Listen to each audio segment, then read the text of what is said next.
much awaited lunch ahead. So hopefully we can have like a riveting conversation about the future of product. I'll start off with maybe some introductions, Zoe, if you wouldn't mind. Yeah, sure. Hi, I'm Zoe Bjornson. I'm the head of product for Quilt, which is a social audio app for mental health and self-care.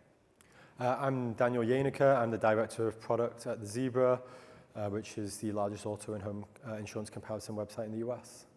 Hi, everyone. I'm Deji, and I'm the senior product manager at Amazon for Business Prime. So think of your normal Prime, but for businesses. So I'm in charge of acquisition in the Business Prime team. Hi, everybody. I'm Kristen James. I lead the product insights and strategy team at Expedia for our supply partners. So think VR owners and hotel partners. Cool.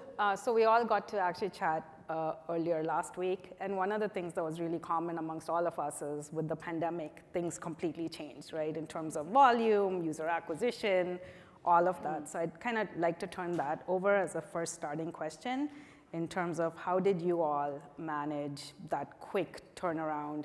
How did you manage communications? You know, your roadmaps got blown up. So maybe I'll start with you, Zoe. Yeah, I actually was not at Quilt when the pandemic hit, but joined shortly after. And Quilt pivoted from being an events marketplace specifically for women based in the LA area to being all online. So you can imagine people going into people's homes and then having to shift to being all on Zoom like the rest of the world. But post-Zoom, we quickly shifted into building an iOS app, and we had to move really quickly into what is like the MVP product of this, what third-party vendors are we going to use to make this happen. And not only the product shifted, but the demographic. We went from women to everyone, how we're talking about our product, how we're actually making people understand what social audio was, and then the like high point of Clubhouse hitting the market was a really interesting challenge. So now we're in a world where audio and sort of like remote self-care and learning and community building is the norm, but for a while there it was like, how do we even talk about this, and what's even happening, and what features are we building next to grow this app and find product market fit, and even be able to understand what we're building here?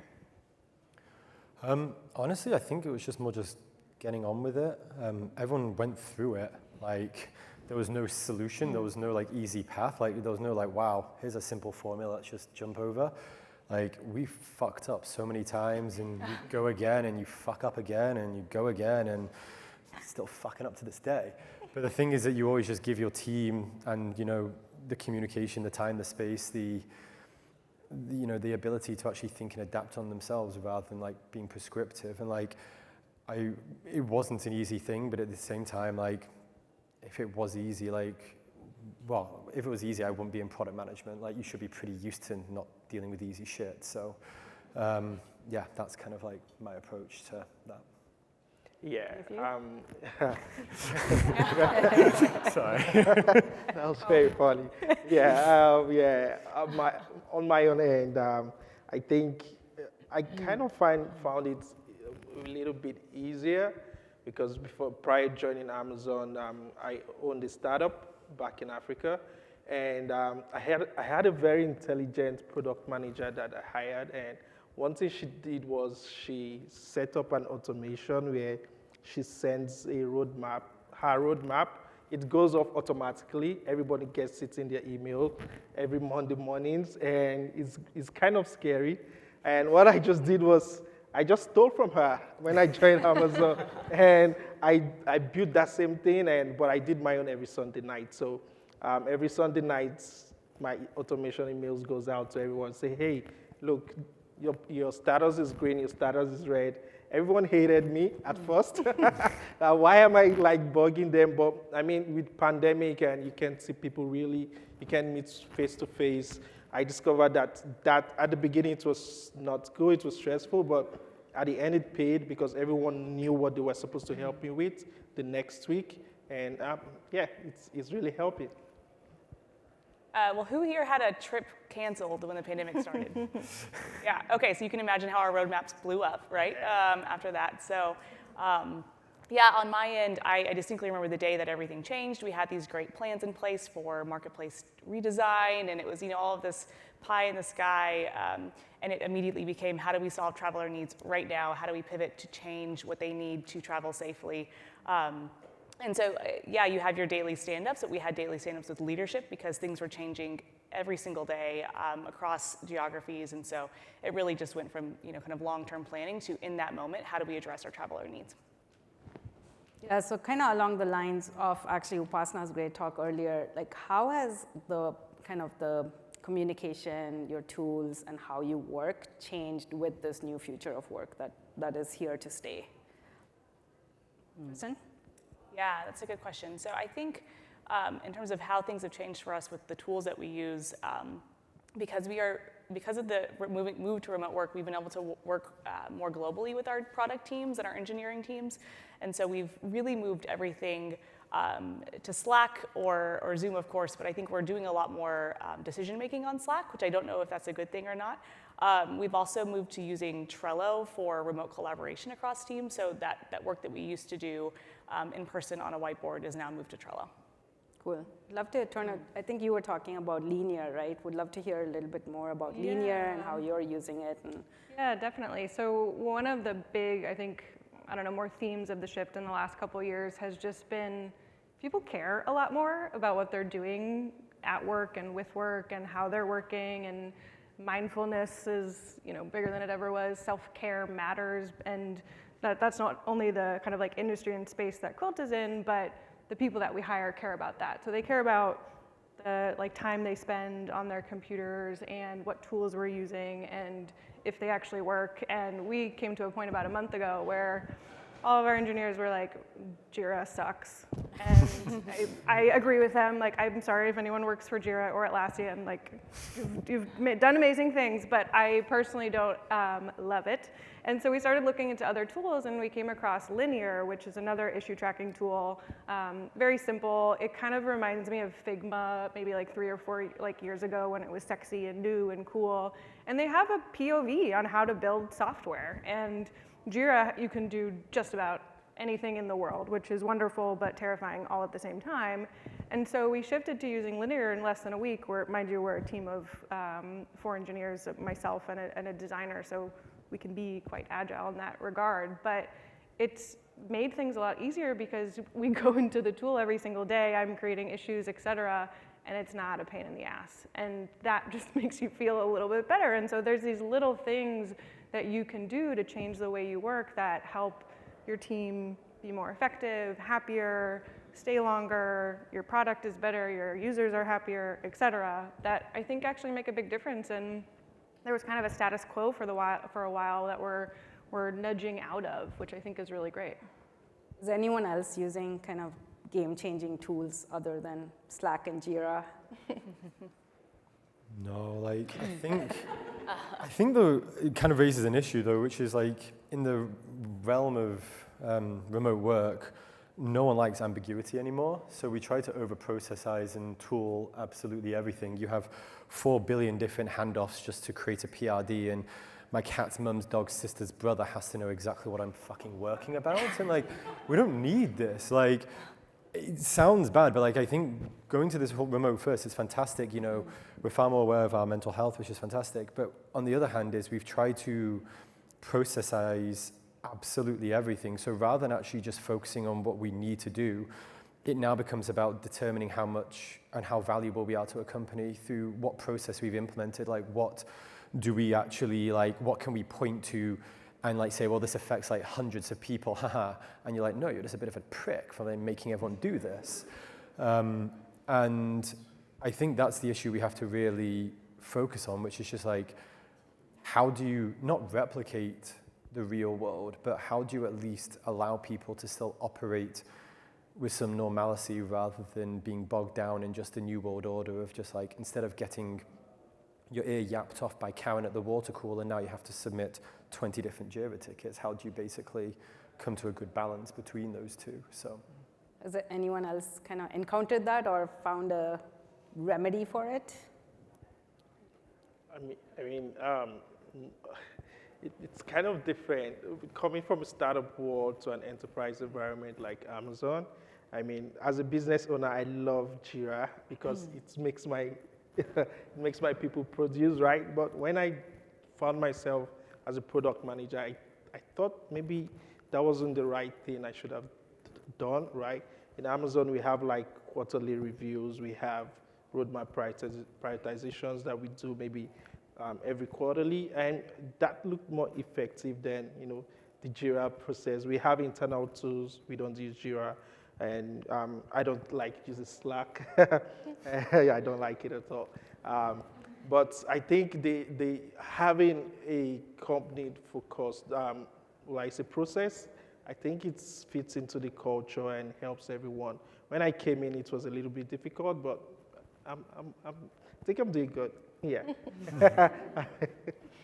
I think the interesting thing about the last couple of years is like people might assume that now that we're remote, we have more time, therefore we have time to process.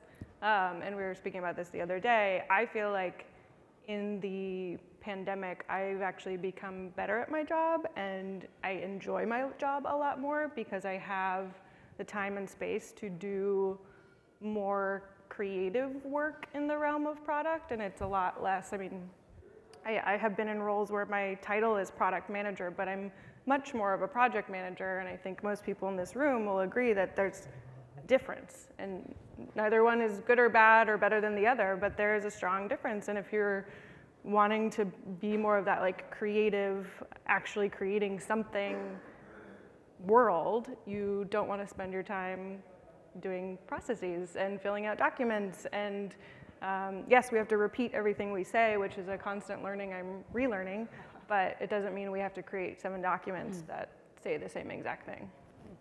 Yeah, but along those lines, I think this also came up in our conversation is like, what is that balance where you're communicating just enough that everyone in the company is not like a product manager, right? So I would love to kind of open that up to anyone who wants to take it. So I was just mentioning to you, Tulsi, like controversial opinion, I'm not even sure if it's that controversial. I don't think there's any good road mapping tool for product management out there. I think they're all too tactical. You enter it on AHA or product board, and by the time you've finished entering all the information, it seems like I'm about to go to war.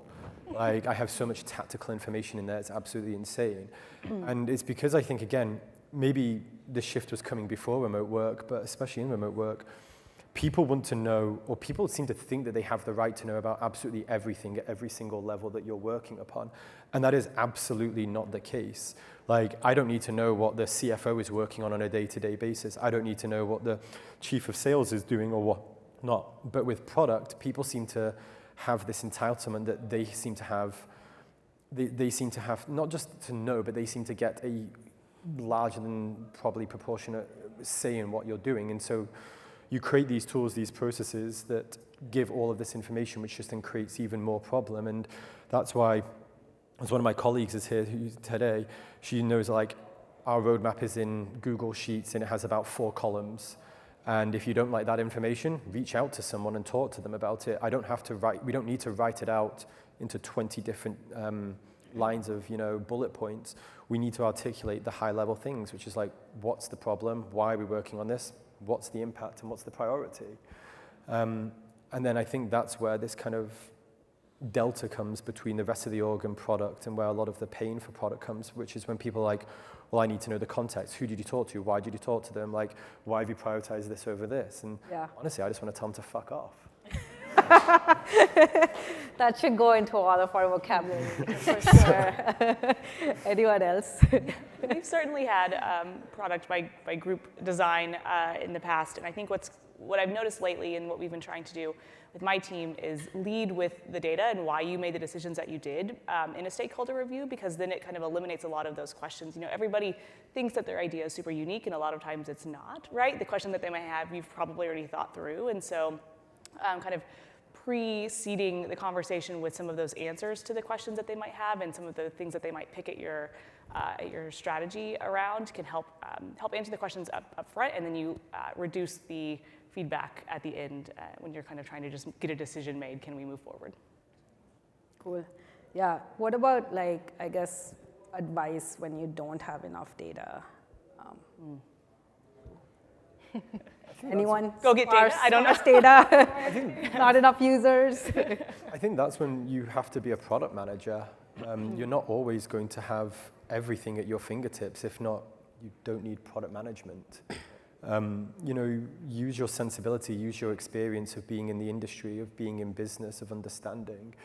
You know, work with sales, work with CS, like look for trends that you might not recognize. And like, I can't remember who it was on the panel before, you know, on DEI, you know, the panel, but he said it perfectly, which is just kind of like, you're not going to make every right decision. You know, you are going to have to make decisions based off poor data. You are going to have to, you know, just jump into the unknown. And the thing is then use that data to recognize when you've made a wrong or right choice, and go from there. Yeah, just to chime into what you just said, I think when you have less data, I mean, you just have to use your assumptions and run different experiments and create different like control groups and use those groups to measure the metrics. And I think that is where you can get your data from.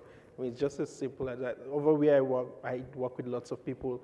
And what we do is at the beginning of every, like a major review, we print out documents and everyone, you know, reads for like 20 minutes, 30 minutes, and they begin to, you know, maybe comment on what you've done or criticize it, right?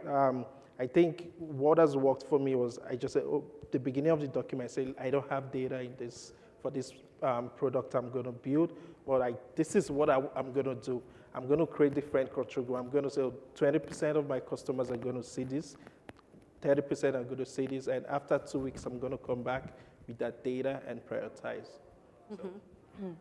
Yeah, I love the experimentation chat earlier, but with a small yet mighty community within our app, I don't always reach statistical significance when I'm running an experiment, which is painful.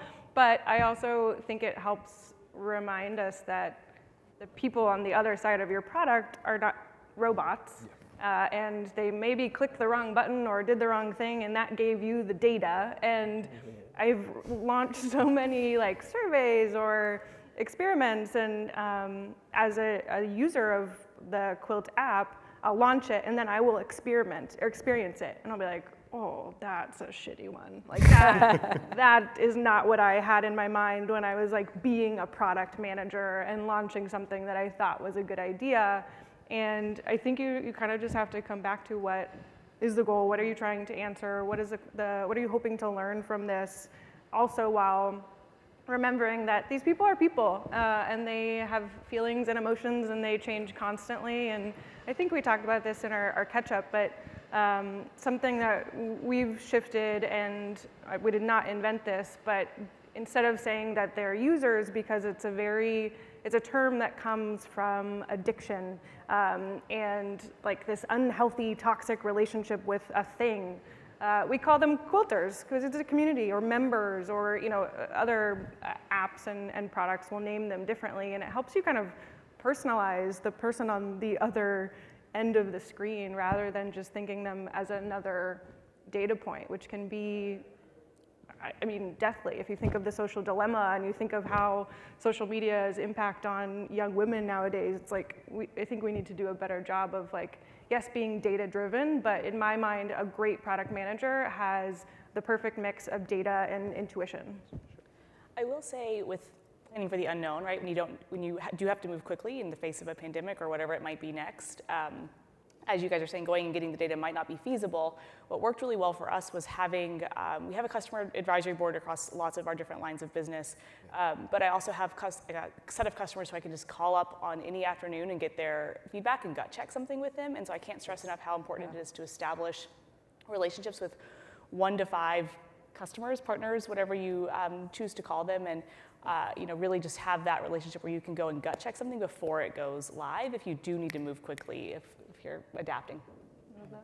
Yeah, this time's gone up really quickly. I'd love to open it up for any questions people might have.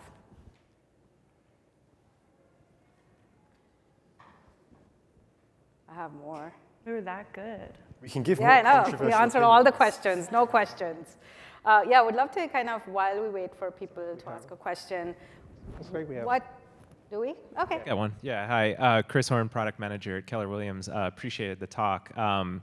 Zoe, you mentioned this a little bit, like you felt like you got better at your job and enjoyed it more in the kind of new work context that we're in, and I'd sort of just generalize that for the panel. Like, in what ways do you feel like what is maybe your biggest new opportunity that's come out of the new context, and what's your biggest new challenge? And also very important, like, what extent is that just a function of kind of your specific organization and role versus to what extent do you think is that more of like a generalizable structural condition that we all might share just with the new way that work is happening? That's a good question.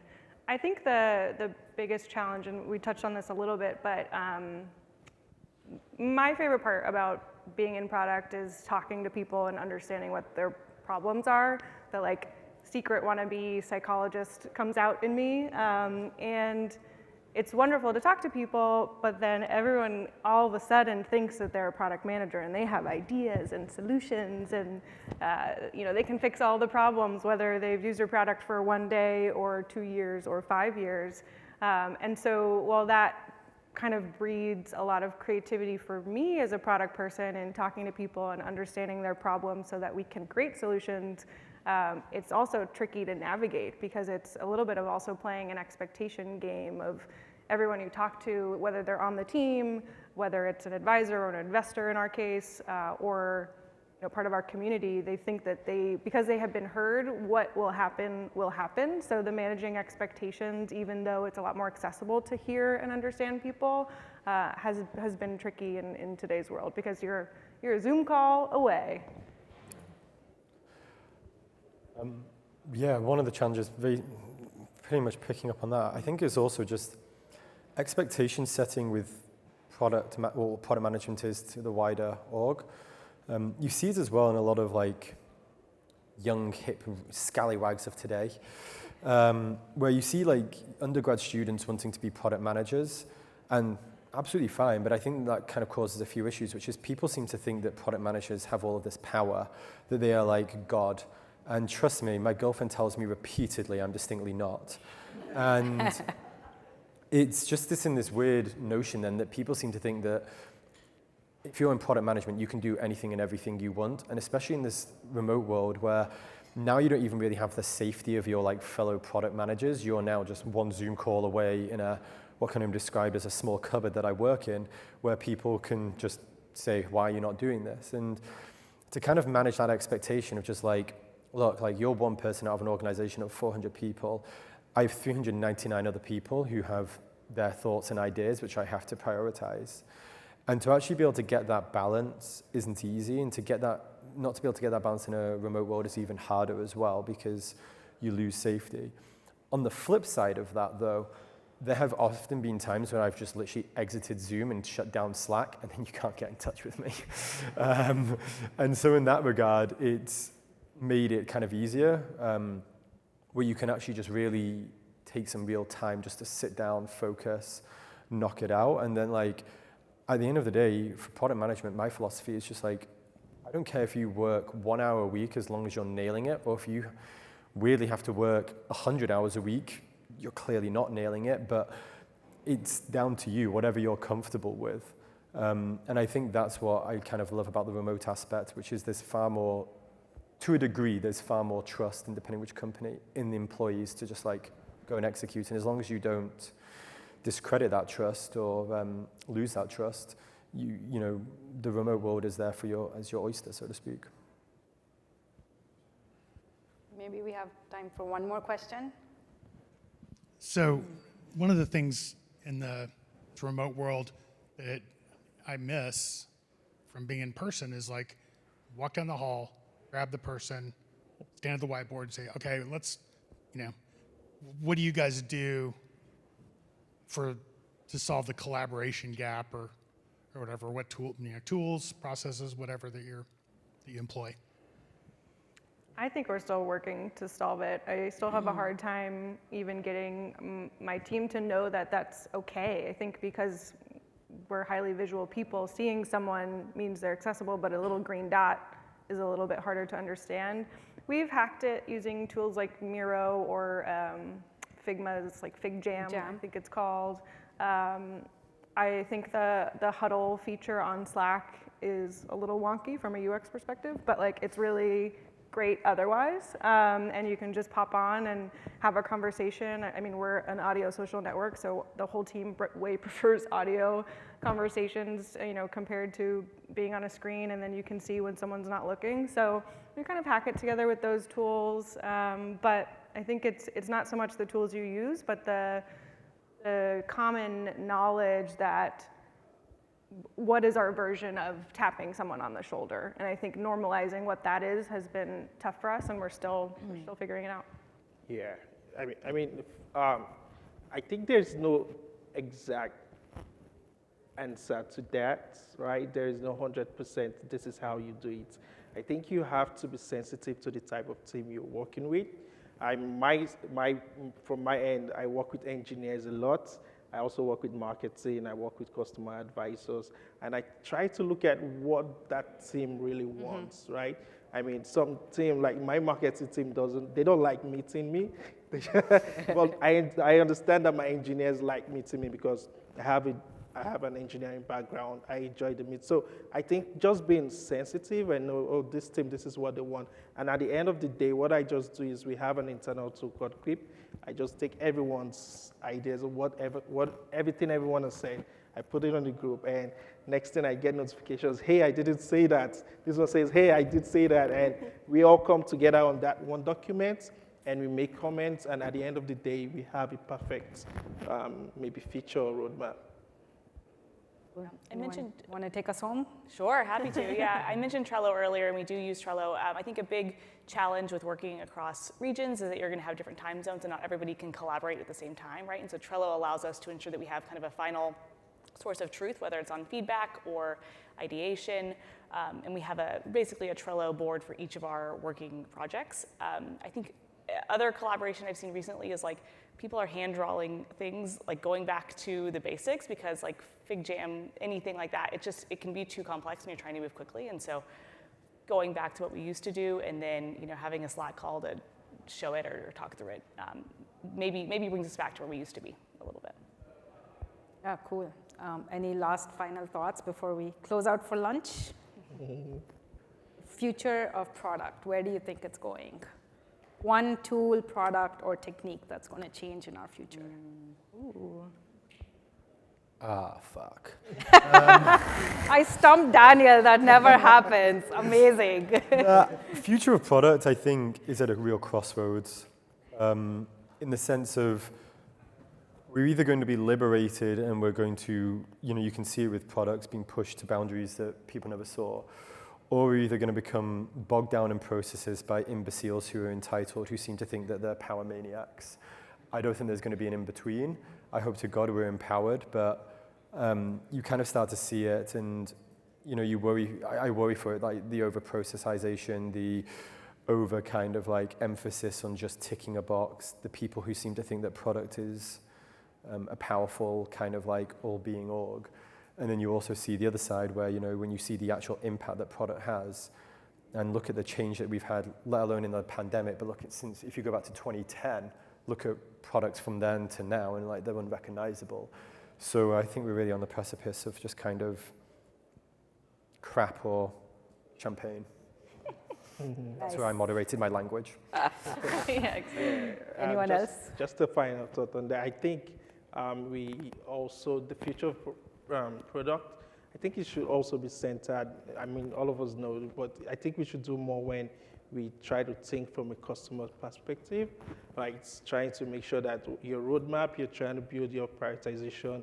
I mean, it's the customer is actually at the center of whatever you're doing, any tool you're doing, maybe any data you're trying to get. I think if we have the customer at the back of our mind, every step we take, every decision we make, I mean, that's going to make the future better. Kristen? I think platform capabilities and shared ways of doing things. And so I think, you look at the Amazons and the Shopifys and the Expedias of the world, and how are we, using what those large tech companies are doing and making available to other customers. I think it's going to be actually a little bit more about the people behind product, and we'll see even more so than we are right now, the rise of kind of like specific tracks of product management. So growth, marketing, data, engineering, metaverse, I don't know. Like it will just go down more specific lanes, and you'll have to pick a lane or become, even more of a generalist, which product has traditionally been, but I think we're going to see some more specificity down the road. Yeah, cool. Well, thank you all. We're going to break for lunch. Thank you.